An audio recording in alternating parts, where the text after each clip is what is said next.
episode 18 of Juju Infusion. In this episode, Marcus McAllister, the artist I interviewed in Paris, how he ended up in Paris and how he's able to stay there. Last week's Paris Booty Contest winner. This week's Paris Booty Contest, it's the last one! When I met Marcus last year, I was impressed by two things. I love his art and I love his illustrated journal. And I was also very impressed how he ended up moving to Paris and how he was allowed to stay there. He's put a lot into it and it's inspiring. It's an inspiring story. I'd like to share it. How did you end up in Paris? I came to Paris in '96. I was in New York after fine art school. So I got my degree in painting and drawing in '91 from LSU. And 10 days, didn't speak a word of French, had a ball. I've always been a big fan of the medieval period. Oh. So having all these vestiges, I've long been a fan of early part of the 20th century, which happened here in Paris with Picasso. Right. That feeds me quite a bit. And so that was here in Paris. I think there was a sensitization from that. So when did you think, I need to move here? Right away. Right. I went back saying, I need to... This is where I need to be. So what happened? How did you do it? I had the tickets to come to Paris, end of '94, January of '95. I also started dating this French woman, met through the same fellow who I met some French people through. So it was kind of like relationship started. I was already coming. It was weird coincidence, the way life works. So I came. I'm sure it helped having a relationship, and from there. I came to the Sorbonne for the first semester that I was here. Wow. I learned enough on my own to pass an intermediate level. And from there, I did 3 hours of grammar every day for a semester. And got me up to speed. The thing that really impressed me when I met you was that you did all the work to become, and you're not a citizen, but you've got the right to live here. Yeah, I've got the 10-year residency card. Wow, carte de séjour. Carte de séjour, de 10 ans. De 10 ans? Yeah, wow. I had the one-year one for a while. I came as a student, then I came as a visitor, and finally changed my status as an artist. So I had to go with La Maison des Artistes, which does the health insurance, the state health insurance and everything. So I had to go through all that, kind of jump some hurdles, but that's all part of just kind of working with the system. What's the deal that you have to prove that you're making a living as an artist? That's all you need to do is come here? Part of it, yeah, because they have a tradition of welcoming artists and writers. So now actually I wasn't quite at the point of being completely established professionally. So coming here was also partly was to do that. And to get my papers, I had to present myself as an artist, which caused a return because I was presenting myself as an artist. So that was opening doors. Instead of being like, ooh, I do paintings. I was like, oh, I'm a painter. But the 4 years I was in New York, I was really between art student and artist. And we all go through that. You have to work it out in your head because there's a difference between an art student and saying, I'm a painter, I'm an artist. Right, and then selling. Yeah, but what's so great about you in this regard is that you, it's that stretch. You make that stretch. You say, oh, I'm not quite there, but I'm going to head toward it and maybe act as if. It's kind of knowing what you want and putting into place the tools to get there. So I had to present myself as an artist in my papers. I wanted to be here. I felt this was a place that I could put down roots and thrive.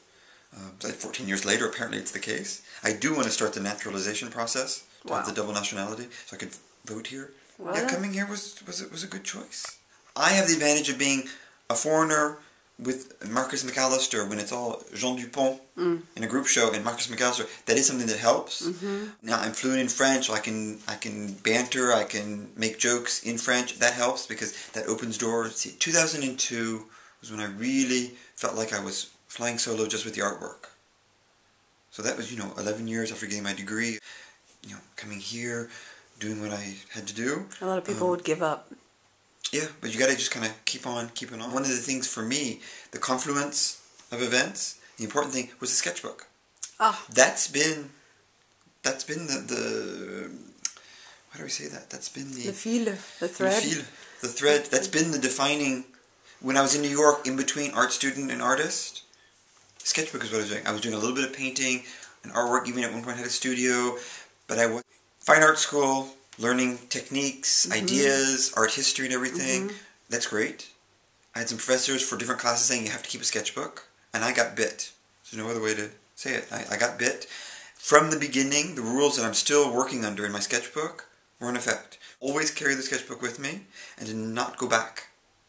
What do you mean, don't go back over things? I don't go back and rework pages once they're turned. And are any rules about don't tear any pages out? Don't tear any pages out. That's not even a rule. That just well, some people would. I know. Or you must continue on. You must continue on. But that's the point, because with the sketchbook, you just put everything in, fill it up. When I started cutting out pages to show finished pieces, so like the one you can... That's actually a sketchbook page. Oh, wow. Look at the number. Let's see. 6622. So, sketchbook 66. 22nd page. I have an organized quality to my brain. Okay. So that's the photocopy of the two sides of that sketchbook that I put back in the book to be able to frame that as an original piece. Being in France for so long, how do you think it's changed you or your art? Certainly things have changed. If for no other reason, because of the language. You're learning another language gives you other ways to express yourself. And so I see that in my work. It means my brain has been affected by French language. And by French language means also by French culture. So already there on a synaptic, physical level, I think there have been changes because I'm navigating day-to-day life in another language. That's one of the reasons why I want to live here, is because I like living in another language. So I'm having to move, and the same word, even when you talk about the French, you said it as well, the French esprit. Esprit in English, it's spirit or is it mind? And already those two words could... Very different. And neither one of those is actually esprit in the French. Right. So already I can play with that in my sketchbook, in my own thoughts. So that's a difference. The whole French culture is much more based on criticism. And they can be very difficult. I mean, dealing with the French can be difficult because they can be much more direct with criticism than we as Americans. And I've seen it themselves being blocked by creativity because that analysis and criticism comes in right away. Can't do anything if it doesn't fit into the framework that we're setting up because it doesn't have a theoretic basis. So that can be a block.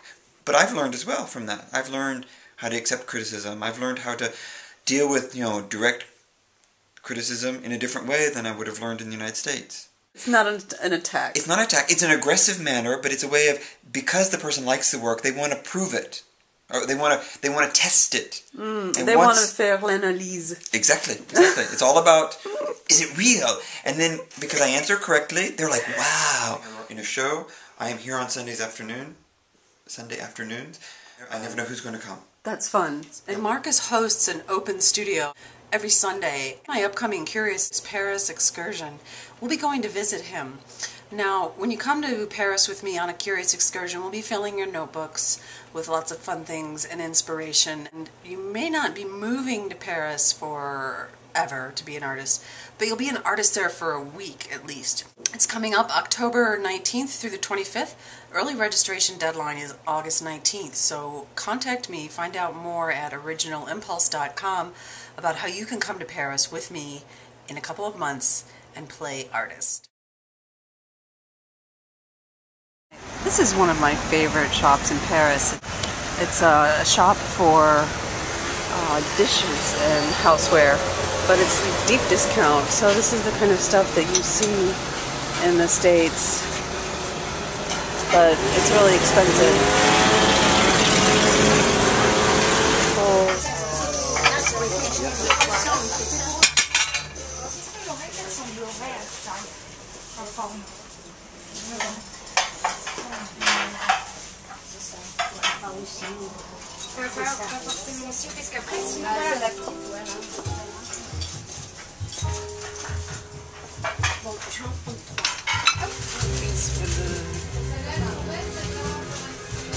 This week's Paris Booty contest is this cute little porcelain container with the cute little spoon.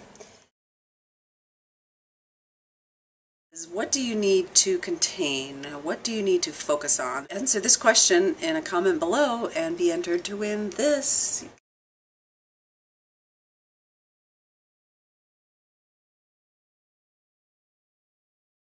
Thank you for watching.